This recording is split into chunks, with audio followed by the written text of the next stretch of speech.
I hadn't thought about her in years. It's been over 11 years since I last saw my sister. 11 years since she turned her back on me. So when the invitation arrived, it didn't make sense. My heart didn't even know how to react. To Natalie Brooks. You are invited to the wedding of Claire Brooks. I stared at the envelope for what felt like an eternity. I hadn't even spoken to her since that night. That night when everything went wrong, when she made her choice, and I left. It was simple. She chose him. I chose to leave. But now this. A wedding invitation. Emma, look at this. My voice trembled as I handed her the envelope. Emma was sitting across from me in my tiny apartment, the usual calm in her eyes turning to concern as she took it from me. Claire? After all these years? Her voice softened. I nodded, my stomach churning. The name alone was enough to send a wave of anger and bitterness through me. I don't even know why she's getting married, or why she'd even invite me. After everything, I shook my head, gripping the letter tighter. Emma reached out, placing a gentle hand over mine. You don't have to go, you know. But I should. Right? I swallowed hard. She's family. I owe her at least that much. But Emma knew better than to feed me some rehearsed line about family. We both knew what it meant to be torn between what we owed and what we needed. You don't owe her anything. You've lived your life without her. Do you really want to open that door again? Emma's voice was careful, but firm. I sighed and slouched back into the couch. I don't know, Em. Part of me wants to go. To see her, to see how she's doing. But the other part, I trailed off, my mind running in circles. I can't just forget. I can't let go of how she picked him over me. Over us. The memory hit me hard like a punch to the chest. The night she chose him, over me, over our years of friendship, our closeness, the sisterhood that was supposed to be unbreakable. How is it possible, Em? After all these years, she's still the one who gets everything. And I'm the one who's left behind. Nat, she was never the problem. You know that, right? Emma's voice was soothing but sharp. Your mom? Your mom made sure of that. Claire was always the good one, the perfect daughter. I didn't want to hear Emma speak that truth, but I couldn't deny it. My mom had always played her cards, stacking everything in Claire's favor. Her little angel. I was just the screw-up, the one who always disappointed her. You know she's still in contact with Mom, right? She's probably getting married for the same reasons. The same expectations. I bit back the bitterness in my voice. Perfect little Claire. Always so perfect. Emma's eyes softened. And you're not, Nat. Don't let them fool you into thinking you're less than what you are. I was quiet for a long time. The anger boiled under the surface, but something else lurked there too. Curiosity, maybe even a need for closure. Could I really leave the past behind without confronting it?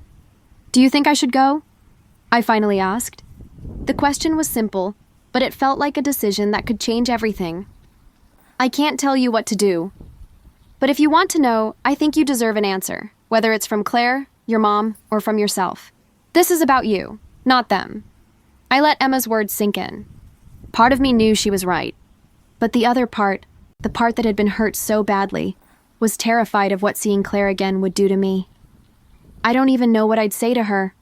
My voice cracked. It's been too long. Then maybe that's why you need to go.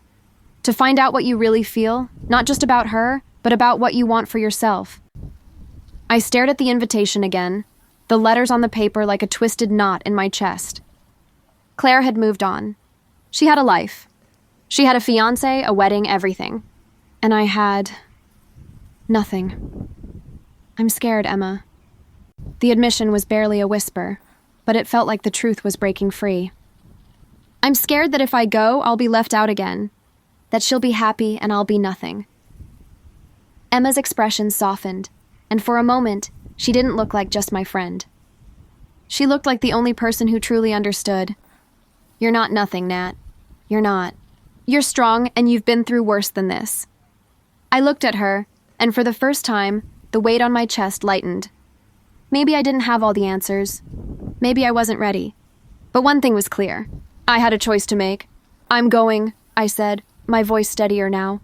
I'm going to the wedding, and I'm going to face whatever's left of her. Emma smiled, and I could see the pride in her eyes, even though I wasn't sure what would come of this decision. But for once, I wasn't running from my past. I was going to stand face to face with it. I sat on the edge of my bed, staring at the invitation again. Emma had left a while ago, but I couldn't shake the feeling that everything was about to change. I hadn't thought about Claire in years, 11 years to be exact, but now this invitation, this wedding, and I couldn't stop wondering, what had she become? Was she still the same person I knew, or had she morphed into something different?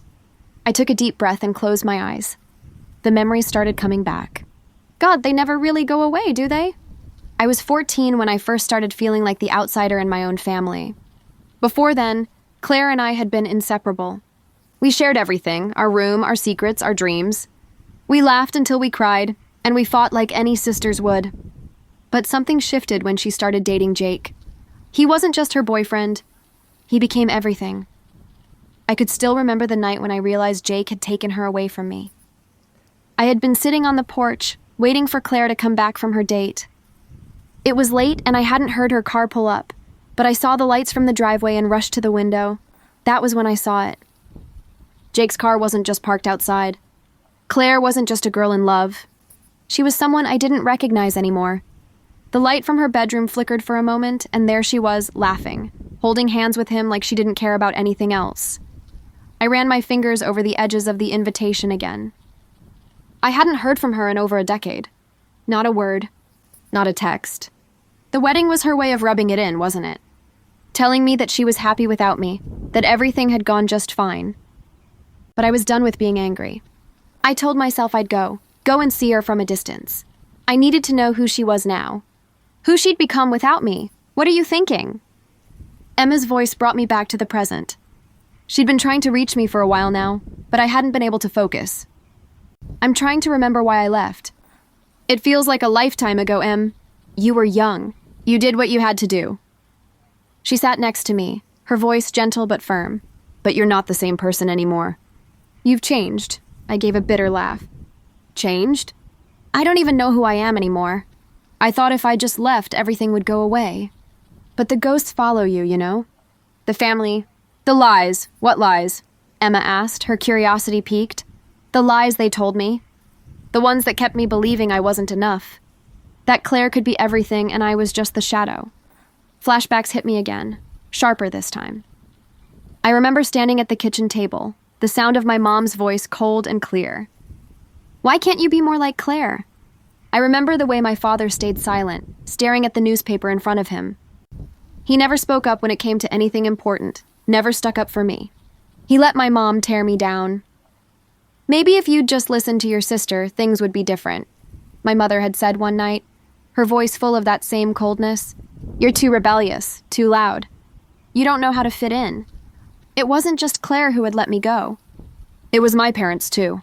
I snapped out of the memory and looked at Emma, trying to explain. I couldn't take it anymore. It was like I didn't exist unless I was under their microscope. And Claire, she never understood. Maybe she didn't. But you're blaming her for things that weren't her fault. She was the one who chose Jake over me.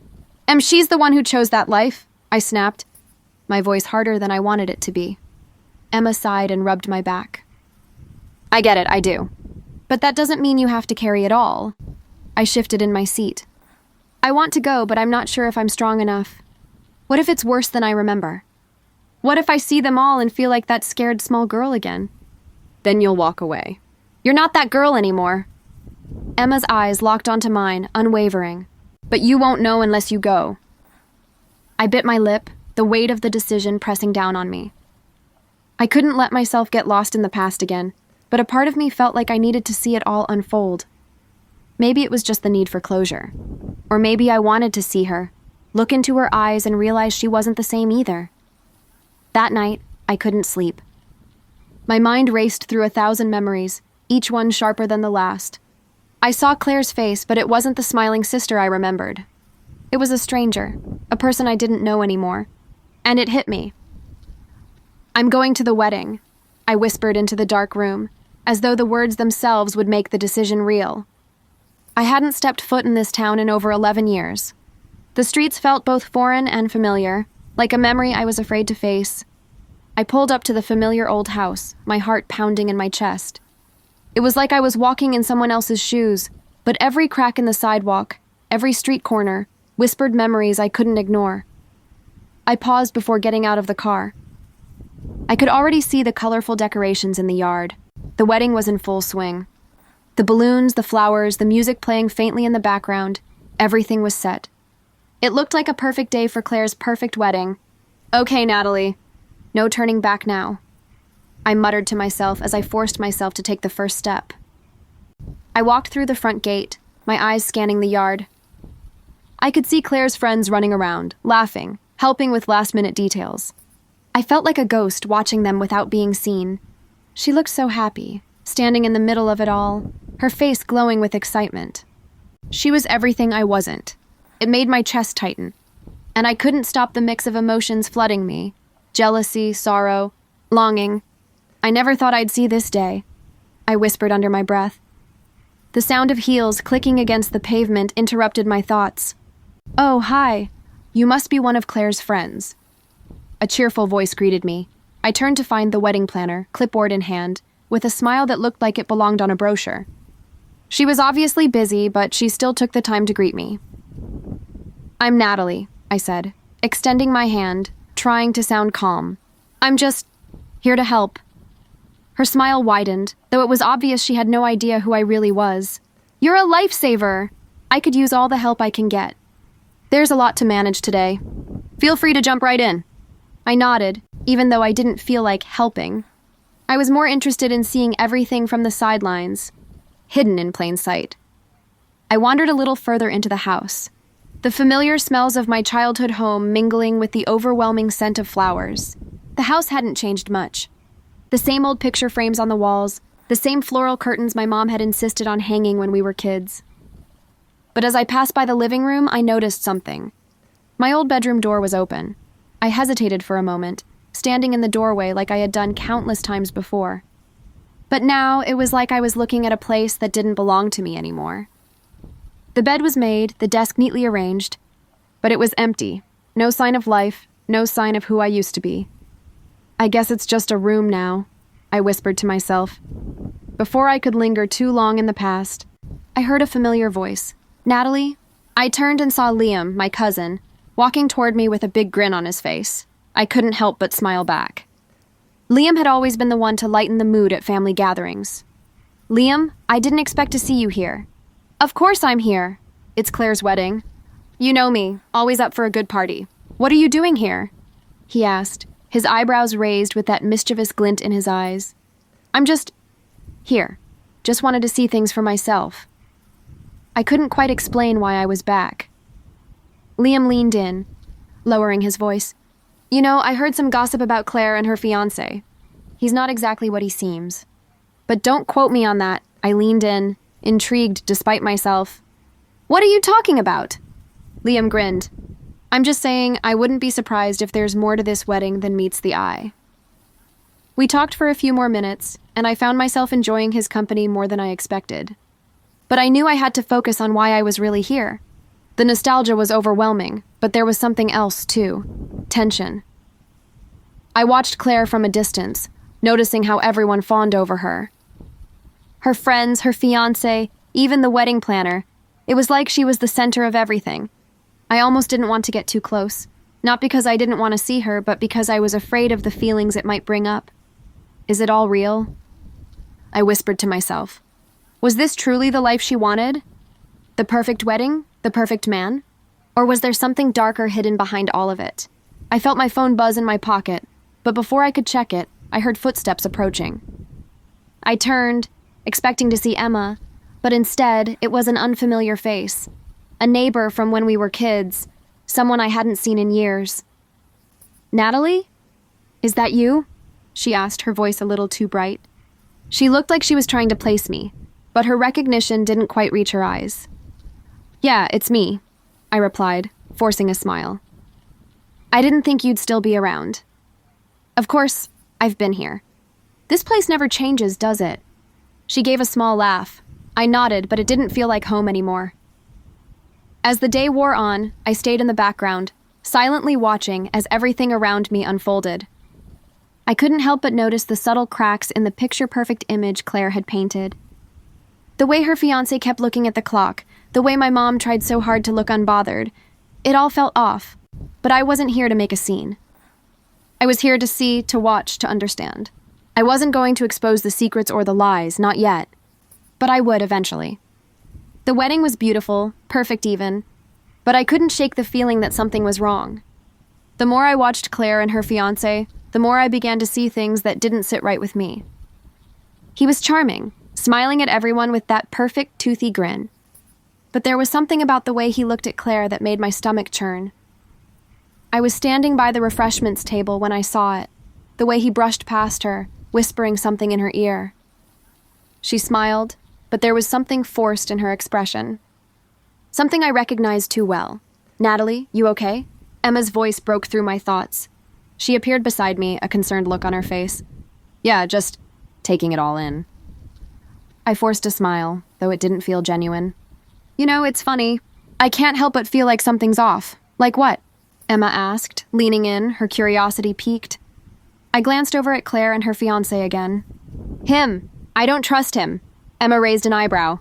"Really? He seems perfect." "A little too perfect, if you ask me." I shook my head. "It's not just that.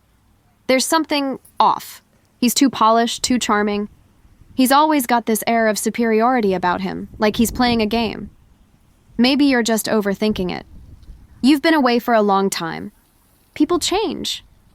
"Maybe," I muttered, but I couldn't shake the feeling that something was wrong. I decided to keep an eye on him. Subtle, quiet observations. He didn't know me, not really, so I could watch him without arousing suspicion. I needed to understand who he really was, behind the perfect facade. I spotted him talking to my mother near the corner, laughing a little too loudly.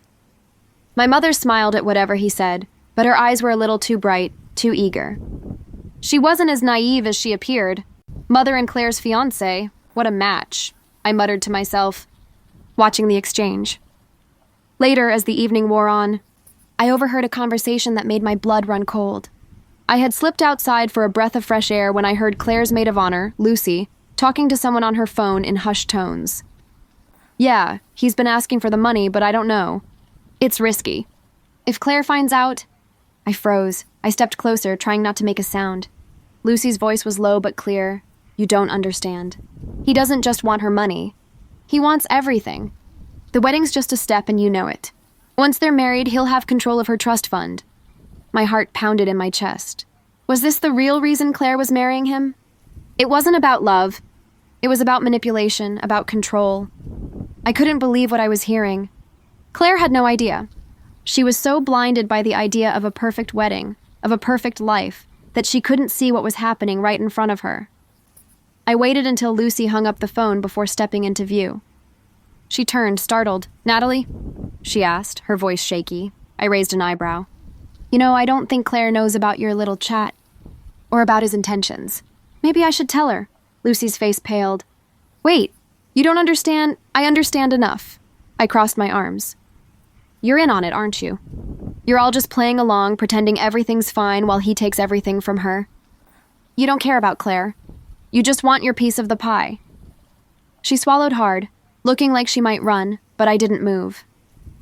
The silence between us was thick, and for a moment, I saw fear in her eyes. "You won't say anything," Lucy finally whispered, her voice barely audible. "You won't ruin this for us." I smiled, but it wasn't a pleasant smile. "We'll see." I walked away, my mind spinning. I had to act carefully now. I didn't know what I was going to do yet, but I couldn't let this go. Claire had been my sister, and even if we were no longer close, I couldn't stand by and watch her be destroyed by someone like him. Later that evening, I found myself standing near the bar, pretending to sip from a glass of water.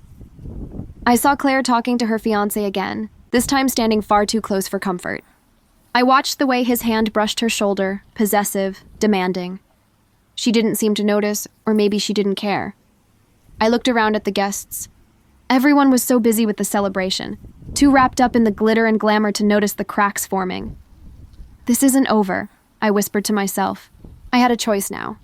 I could either expose him, confront Claire, or I could stay in the shadows and let everything play out. But what if Claire wasn't ready for the truth? What if exposing it would destroy her before she even realized she'd been duped? I wanted justice, but I also wanted her to have a chance to see it on her own. The days leading up to the wedding felt like I was walking through a fog. I was part of the crowd, but completely separate from it all. I knew what I had to do, what I wanted to do, but I still couldn't shake the nagging feeling of guilt that weighed on me. Manipulating the situation felt wrong. But then again, what was the alternative? Letting Claire walk into a marriage built on lies? I had to act. I had to make sure she saw the truth, even if it meant doing it from the shadows. I slipped into the kitchen, pretending to help with the final touches on the food. The house was buzzing with activity, the hum of chatter and clinking glasses filling the air. I saw Claire's old childhood friend Jenna hovering nearby, fussing over the desserts. "Oh, hey Jenna, everything going okay?" I asked, leaning casually against the counter. She flashed me a bright smile. "Yeah, just making sure everything's perfect." "It has to be for Claire, you know." I nodded, but I could hear the underlying tension in her voice. She wasn't just worried about the wedding. She was worried about Claire. I'd known Jenna long enough to recognize the nervous energy. "You know," I said casually, "I heard Claire's fiancé isn't the most reliable guy. Did you hear about his past?" Jenna's smile faltered for a moment. "What are you talking about?" she asked, her voice tightening. I shrugged, lowering my voice slightly. "Just rumors I've heard around the house. It's nothing big, but I'd be careful." "You know, for Claire's sake," Jenna's eyes narrowed, her expression shifting. "You're not one to gossip, Natalie. You've been away too long for this kind of thing." I felt a flicker of satisfaction. She didn't know whether to believe me or not, but the seed had been planted. Later, I bumped into the event photographer Derek, who had been taking candid shots of the guests. He was friendly enough, but his eyes were always searching for the next shot. "Hey, Derek, you've been catching some good moments, huh?" I asked, walking over to him with a smile. "Trying to." He grinned. "This wedding's been a blast. But you're kind of a mystery to me, Natalie. Haven't seen you around in ages." I raised an eyebrow. "I like to keep a low profile." He chuckled, adjusting his camera. "I get it. But you're definitely stirring things up. You've been around a lot of people today, but you haven't been interacting much. It's kind of like you're just watching." "I guess I am," I said, my voice calm. "Just observing the family dynamics, you know?" Derek's expression shifted. He wasn't just a photographer. He was an observer, too. "You don't think things are as perfect as they seem?" he asked, his tone dropping. I leaned in closer, lowering my voice so only he could hear. "No, I don't."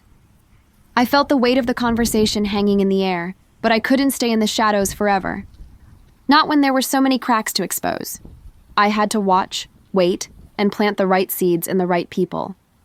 That evening, I found myself talking to Aunt Sarah, who was sipping her wine in the corner. She was always a voice of reason in the family. At least that's how I remembered her. "So, how's the wedding going?" I asked, sitting down beside her. "It's fine, I guess." Her response was casual, but I noticed the way her eyes flickered to Claire and her fiancé across the room. "You know, I don't know why she's marrying him." I pretended to act surprised. "What do you mean?" Aunt Sarah shrugged, looking around. "I just don't trust him. Something about him doesn't sit right with me. I've heard things. About his past, his family. It's not as clean as they make it look." I fought to keep my expression neutral. "Interesting. I hadn't heard anything like that." "Well, I'm telling you. Watch out for her." Aunt Sarah leaned in closer, lowering her voice. "She's making a huge mistake, and I think she knows it. But she's too afraid to back out now." I kept my thoughts to myself. So it wasn't just me who thought Claire's fiancé was hiding something. But the question was, how much of this was true? And how much of it was paranoia? As the night wore on, I began to feel more and more like a puppet master, pulling strings from the shadows. I watched Claire laugh with her fiancé, her smile so wide, so fake. I could see the cracks forming around the edges, but she couldn't. Not yet. I couldn't help but wonder if I was doing the right thing. Was I just feeding my desire for revenge? Or was this justice? Maybe they'll all see it eventually, I muttered to myself, watching the wedding unfold before me. But the more I watched, the more I knew I couldn't let it go. I couldn't just be a bystander in my own family's mess. I felt a mixture of satisfaction and guilt, my emotions in constant conflict. I was manipulating, and I hated myself for it. But as I watched Claire's fiancé flash another grin that didn't quite reach his eyes, I knew I couldn't stop. Not until I got the answers I was looking for. It wasn't supposed to happen like this. I never planned on confronting Claire, at least not yet. But when I stepped into the garden to get some air, it happened. I caught her eyes before she saw me, and for a second I thought I could melt into the shadows. But then she stopped, frozen, and her gaze locked onto me like a magnet. "Natalie?" Her voice was barely a whisper, but it carried the weight of all the years we'd spent apart. I could see the shock in her eyes, the confusion. She had every right to be. I swallowed hard, taking a step toward her, unsure if this was the right moment. "Yeah, it's me. What the hell are you doing here?" Her voice rose, and I saw her fiancé, Matt, glance over at us from across the lawn. I felt a knot twist in my stomach, but I stood my ground. "I came to see you." I didn't know what I expected, but this wasn't it. Her lips parted, and I saw that momentary flicker of disbelief in her eyes. "You left. For 11 years. You don't just show up now, Natalie. After everything. Do you have any idea what this is doing to me?" I felt the words, heavy like stones, pressing against my chest. "You're right, I left. But do you even know why?" Her face faltered for a second, confusion clouding her expression. "What are you talking about?" "I don't understand. I couldn't stay, Claire. I couldn't live with the lies. With the way things were." My voice cracked, but I refused to back down. "You married him, didn't you?" "Matt, he's the reason I left. The reason I couldn't stay?" I saw Matt stand up, clearly sensing something was wrong. He made his way toward us, and I felt a rush of anger pulse through me. I wasn't ready for this confrontation, but I was too deep in now. "I wasn't going to back out. What's going on?" he asked, his eyes flicking between Claire and me. Claire shook her head. "Natalie, just tell me what you mean." She was on the verge of tears now, and I hated myself for making her feel this way, but I couldn't stop. I left because of him. Because of everything he's done. I pointed toward Matt. "He's not who you think he is. He's been lying to you, Claire. You don't know him like I do." Her eyes widened, the disbelief thickening in the air between us. "What are you talking about? You've been gone for years. You don't get to come back and tell me about my fiancé." "I know him, Claire." My voice was steady now, though my heart pounded in my chest. "I know what he's done. You think he's perfect, but he's been using you. All of this, the wedding, everything, it's all a game to him." Matt stepped forward, his jaw tight. "You have no idea what you're talking about. Stay out of this, but I couldn't. Not now. Not after everything." "Oh, I know more than you think. You've been after her trust fund, haven't you? You've been playing her, and you think no one knows. You're just using her to get what you want." I saw Claire flinch, her face a mixture of anger and pain. She took a step back, her gaze flicking between Matt and me. "What is this, Natalie? Are you just trying to destroy everything? Do you even care about me?" I felt the question hit me like a slap. She was so hurt, and part of me hated myself for doing this to her. But the other part, the part that was buried under years of anger, was demanding this. "Of course, I care about you," I whispered, my voice faltering. "But I couldn't just stand by and watch him destroy you." Matt's expression darkened, and I saw the mask of charm slip just a little. "You have no idea what you're talking about. I love Claire. This is all you, coming back after all these years, trying to ruin things. I couldn't take it anymore. You don't love her. You want her money. You're just using her for your own gain." Claire's eyes went wide, the hurt on her face raw. "You're lying. He wouldn't do that." "I'm not lying, Claire." My voice cracked. "He doesn't care about you the way you think he does. He never did." For a moment, silence hung in the air, thick with the weight of my words. I watched Claire's face shift between shock, anger, and confusion. The tension between us was suffocating. "I can't believe this," Claire finally said, her voice shaking. "Why didn't you tell me earlier? Why now, after all this time?" I took a deep breath, stepping closer. "Because I didn't think you'd listen. I didn't think you'd ever see it. But I can't just walk away and let you make the same mistake I made. And what's that supposed to mean?" She scoffed, her hands trembling. "You left me behind. You abandoned me. And now you expect me to trust you?" I closed my eyes, swallowing back the pain. "I didn't want to leave you, Claire. I didn't want to hurt you. But I couldn't stay in that house, in that family. Not with the lies. Not with what was happening." I turned my gaze to Matt, who was standing off to the side, arms crossed, his jaw set. "You're not going to win this, Matt. Not in the way you think." He laughed, low and bitter. You're crazy. All of this is crazy. But I wasn't backing down. Maybe. But I'm not the one lying to my sister.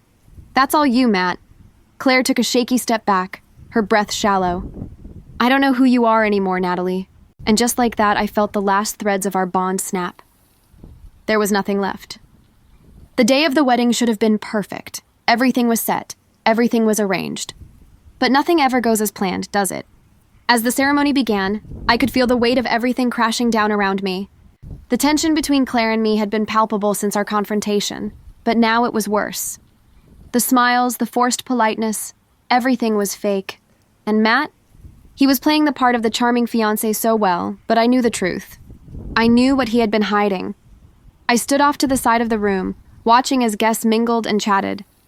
Claire's face had gone pale when I'd seen her earlier, but she was doing her best to pull herself together. I couldn't blame her. She was standing at the altar, ready to marry a man who, as far as she knew, was everything she'd ever wanted. And I was standing here, the one who ruined it all by telling her the truth. I felt a hand on my shoulder, and I turned to see Emma standing next to me. "How's it going?" she asked, her voice soft but carrying a weight of its own. "Not great," I muttered, watching Claire and Matt exchange vows.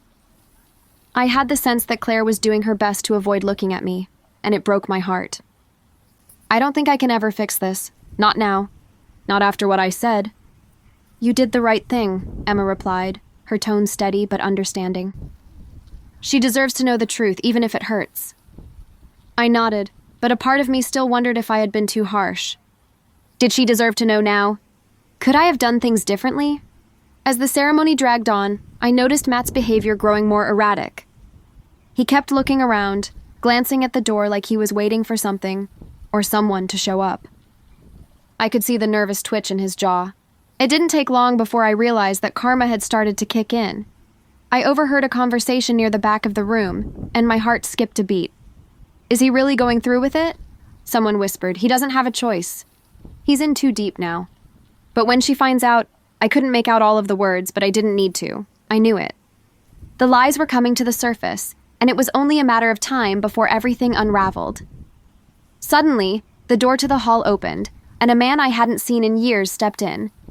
My breath caught in my throat as I recognized him, Matt's old business partner, the one who had been trying to get out of their shady dealings for years.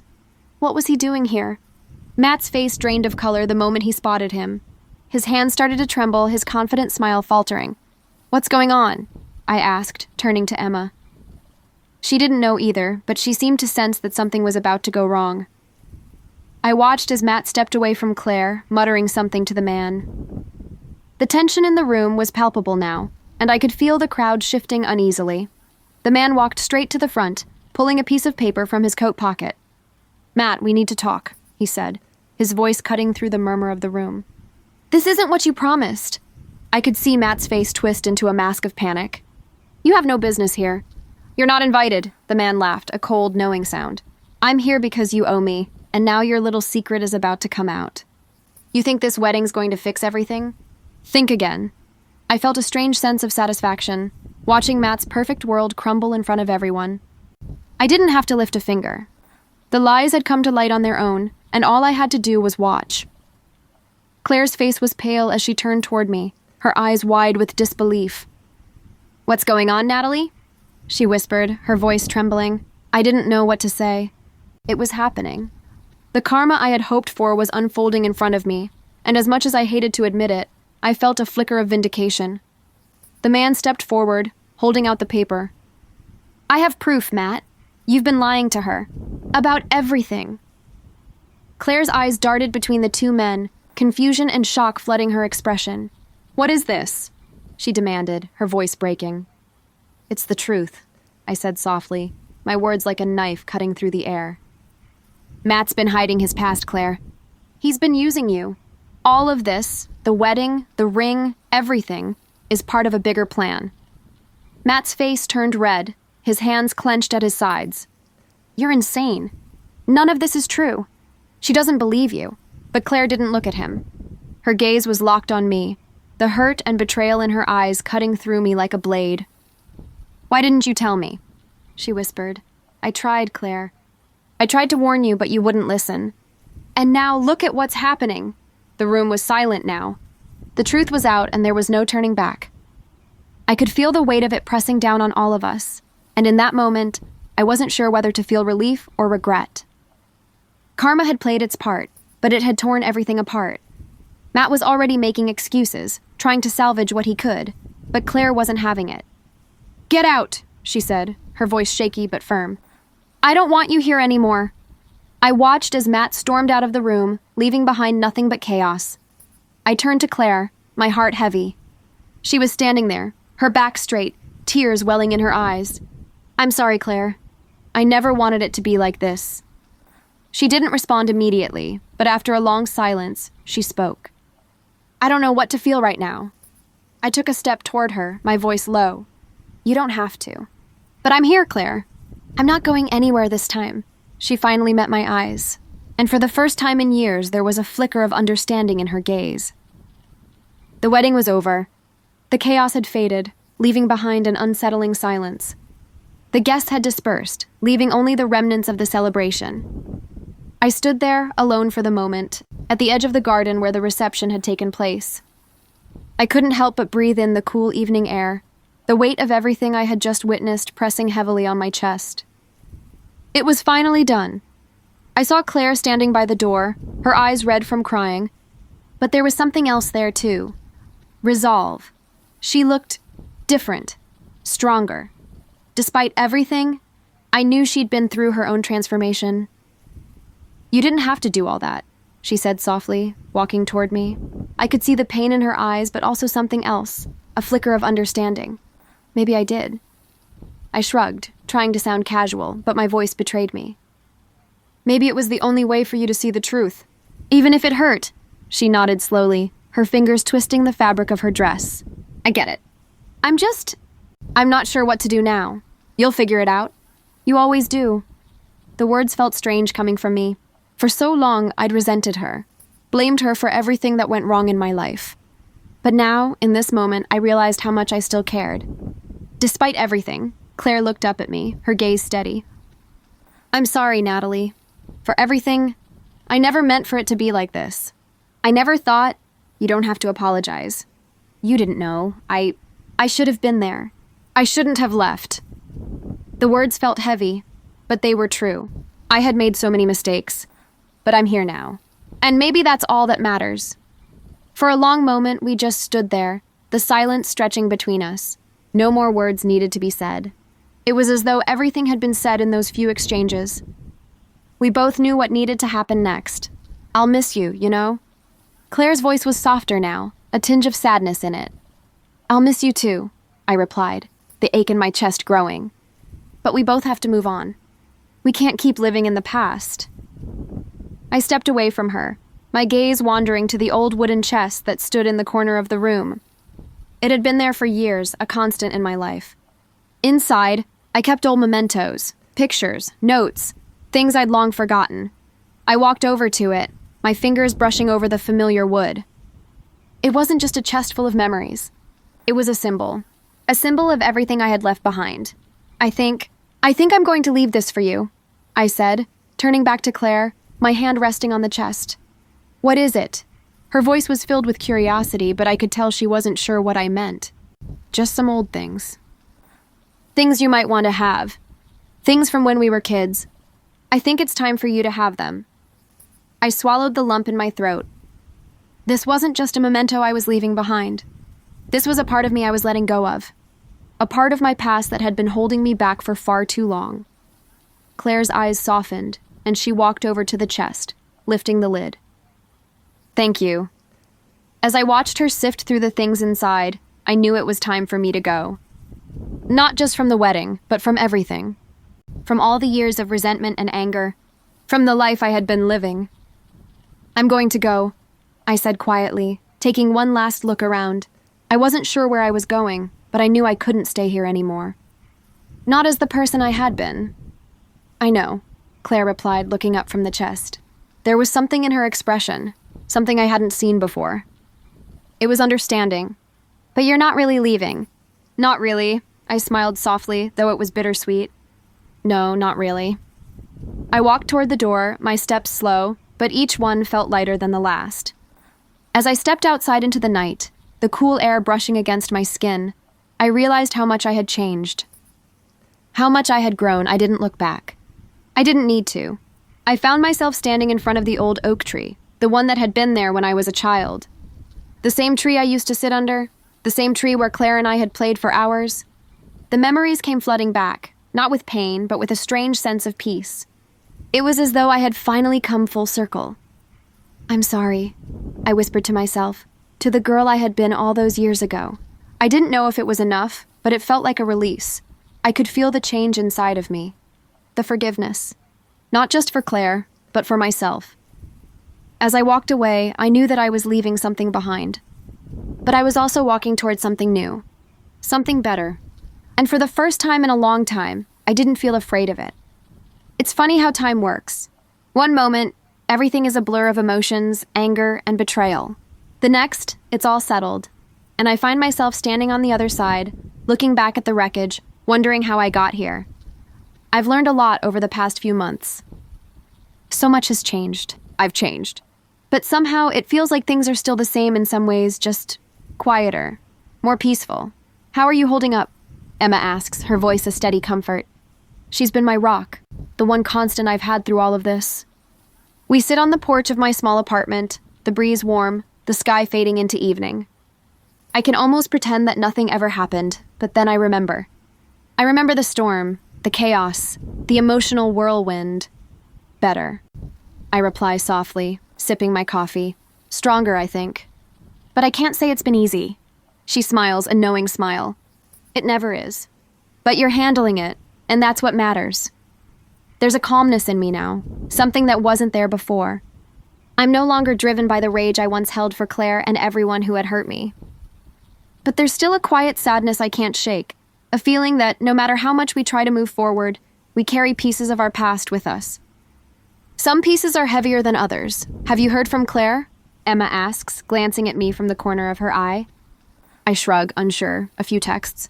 A couple of calls, but I don't know if things will ever be the same between us. Not like they were? Do you want them to be? I think about it for a moment. I don't know. I think I just want us to be okay. To be real with each other. Without all the old wounds and resentment. I don't expect everything to go back to the way it was. A part of me still feels like I'm standing in the same place, but I know I'm not. I've taken steps. Small ones maybe, but steps. The past is a weight I carry with me, but it doesn't define me anymore. I've been thinking about Mom, I say quietly. The words slip out before I can stop them. Emma's eyes soften as she watches me, understanding the depth of what I'm saying. What about her? I don't know. I think I've finally forgiven her. I don't need her approval anymore. I don't need to keep holding on to the anger. It's not easy, but I've let go. For a moment, there's a comfortable silence between us. I feel the weight of everything that happened, but for the first time, it doesn't feel like it's crushing me. It's just a part of my story now. I glance over at Emma, my heart lighter than it's been in years. "You've been a real friend, you know that?" She chuckles. "I know. The world doesn't stop for you when you're going through something, but it also doesn't leave you behind forever. There's always another chance, another opportunity. Maybe things didn't work out with Claire or Mom the way I hoped, but that doesn't mean it's the end. I've learned that life keeps going. It doesn't stop for anyone. It doesn't wait for you to heal or find closure. It just moves forward, and you have to either go with it or get left behind. And I'm moving forward." I hear Claire's name again a few days later, through a mutual friend, and I smile when I hear that she's starting therapy. I'm happy for her. I hope she finds what she needs, just as I've been finding mine. Maybe someday we'll talk again. Maybe not. But whatever happens, I'll be okay. The future feels uncertain, but it doesn't scare me anymore. I've survived worse. I've transformed, and that's enough for now. I stand up, ready to face whatever comes next. I may not have all the answers, but I have myself. And for the first time in a long time, that's enough.